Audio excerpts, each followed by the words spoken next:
Olá, o programa de hoje fala sobre 25 anos da Constituição Federal Brasileira.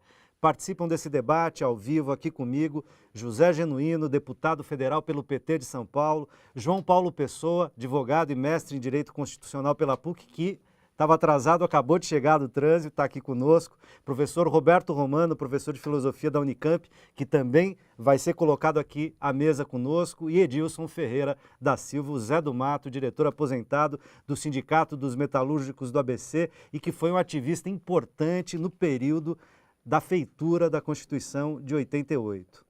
Você também pode participar pelo portal tvt.org.br e pelo telefone 0 operadora 11 4930 7356. Essa Constituição de 1988 foi chamada de cidadã, a gente já viu no VT de abertura. Também por incorporar uma série de direitos sociais reivindicados pela população. Na prática, como os movimentos sociais participaram da construção do texto constitucional? Zeca, como que os movimentos participavam da construção do texto constitucional? Na verdade, participava na luta que eu até estava mencionando um pouco anterior, que era colhendo assinatura nas portas de fábrica, dentro da fábrica, nas praças públicas, nas favelas, conversando com a sociedade, né? Conversando com todas as pessoas que tinham influência para tentar ajudar. Então, a sociedade inteira participou para fazer com que nascesse uma Constituição duradoura e que fosse possível que a sociedade se modernizasse. E é por isso que eu falo que a sociedade tem que estar vigilante dia a dia para que a Constituição não piore a vida das pessoas. Eu acabei de ver há poucos dias uma pressão que a sociedade está fazendo muito forte com relação à terceirização, por exemplo, né? A terceirização que foi implantada de 60 e pouco para cá em alguns setores, hoje tem algumas emendas querendo que ela vá para todo tipo de serviço, e isso não vai acontecer naturalmente, porque o movimento organizado da sociedade vai reagir violentamente. Já está reagindo. Já está reagindo. Zé do Mato, eu queria só acrescentar uma informação que eu acho que é importante um registro.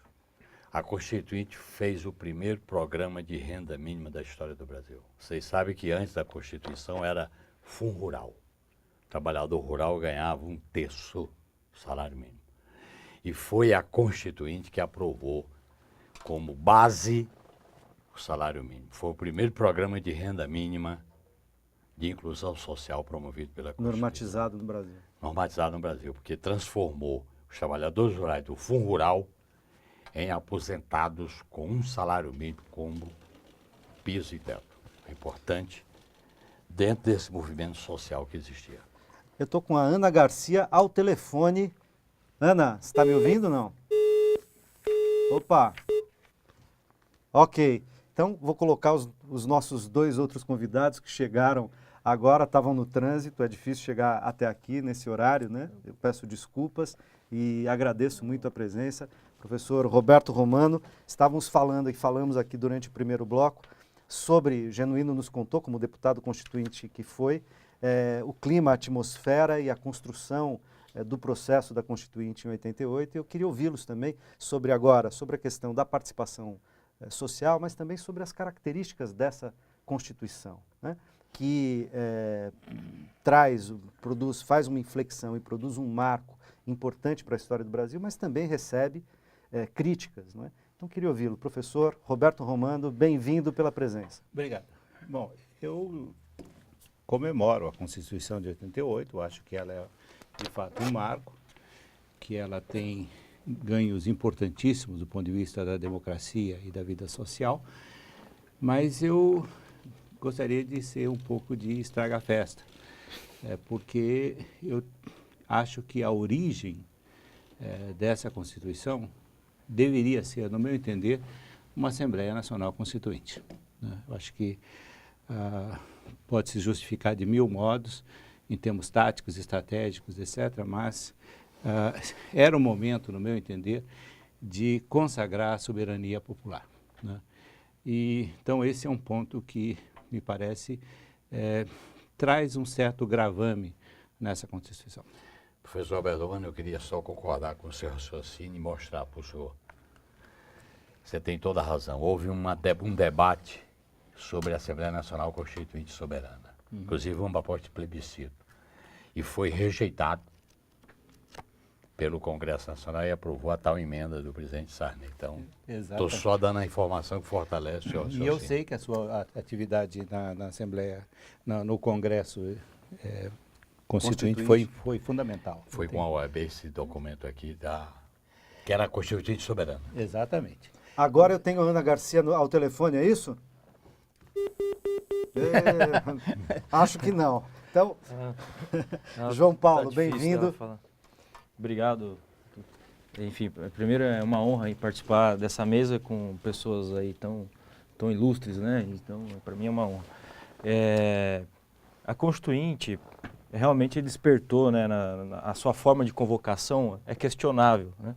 E a forma como aconteceu foi no momento em que isso estava ocorrendo, diversos encontros ou diversos debates ocorreram justamente para questionar, né? A Ordem dos Advogados foi uma das entidades que se envolveu bastante, promoveu encontros, promoveu seminários nas suas seccionais, até para debater, discutir, trazendo professores, advogados e tudo mais.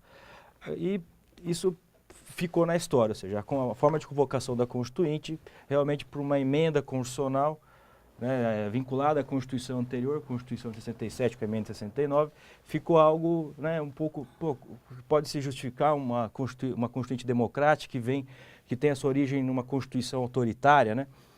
O momento inicial realmente eu acho que ficou discutível, mas depois todo o processo de elaboração da Constituição, com a participação popular, com a forma como enfim, os grupos, enfim, debateram e elaboraram a Constituição, eu imagino que fez com que esse fato, que é um fato, enfim, se tornasse menor, né? Eu acho que o problema seria se esse fato inicial, a sua forma de convocação da Constituição, acabasse por contaminar todo o processo posterior.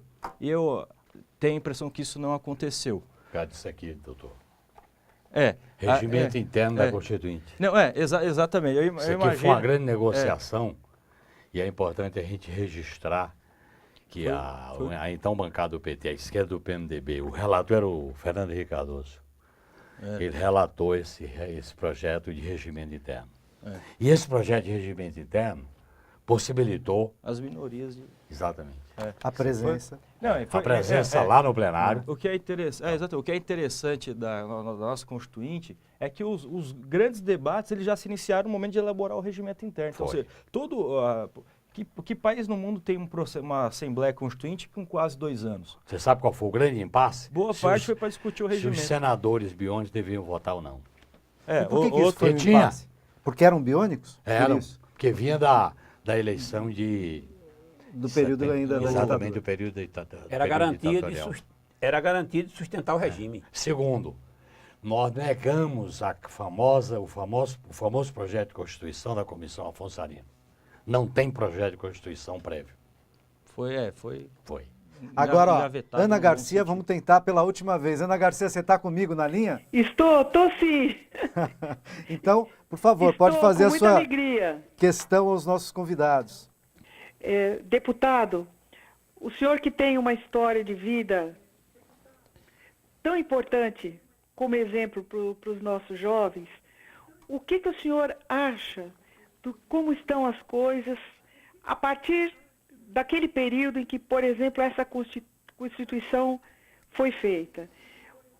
O senhor disse, o Poder Judiciário avalizou a ditadura. Como está este Poder Judiciário? Eu não posso deixar de lembrar que dentro deste judiciário, há poucos anos atrás, o Salvador Cacciola, o próprio ex-médico Roger Abdelmaci conseguiram sair do país porque esse judiciário, defendido por excelentes advogados, como Márcio Tomás Dasso, que foi quem defendeu a ambos, permitiu, enfim, com uma coisa que a população toda com revolta viu, que eles fossem soltos e fugissem. Isso a parte de poder judiciário. Um outro exemplo é a questão das polícias. O que mudou daquela época para cá e dessa Constituição para cá? Continua a mesma polícia truculenta que machucou o senhor, que continua machucando pobres, negros, e nada muda as duas polícias. Só soubemos o que aconteceu com a Amarildo porque houve uma repercussão internacional. Então é essa a pergunta. Sobre o poder judiciário de lá para cá e especificamente sobre as polícias Ok, Ana que Garcia, continuam. já ficou claro, super obrigado Muito pela sua obrigada. participação. Genuíno. Em primeiro lugar, eu estava me referindo que a Constituinte ela se instalou numa crise de poderes. O Poder Executivo estava enfraquecido com o fracasso do Plano Cruzado e a frustração com a morte do Tancredo. Por isso que o Ulisses Guimarães tinha tanta força junto ao Sarney.